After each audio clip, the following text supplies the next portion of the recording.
یعقوب د دوحې د دفاعي صنایعو په نړیوال نندارتون کې برخه واخیسته. سلام، وخت په خیر، ستړي مشئ.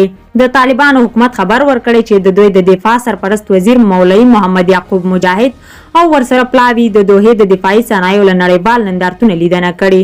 د طالبانو د حکومت وین ذبیح الله مجاهد ویلي چې مولوي یعقوب او پلاوي د نندارتون د بیلابیلو برخو لیدنه کړې ده. مجاهد همداراز ویلي چې مولوي یعقوب په نندارتون کې تر ګډون مخکې د ګڼو هیوادونو د دفاع وزیرانو سره په ګډه د قطر د امیر له مرستیال شیخ عبدالله بن حمد الثاني سره ولیدل.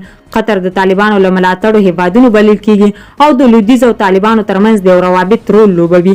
د دوحې د دفاع صنایعو نړیوال نندارتون د مارچ له 4 تر 6 د لسګونه هیوادونو او شرکتونو په ګډون پیل شوی. په دې نندارتون کې همدارسته باندې لس لوی جنگي بیړۍ او بیلابیلې پرمختللي وسایل او پوځي سیستمونه نندارې ته وړاندې شو. د ملتیا مو نړۍ مننه، ښه وخت ولرئ.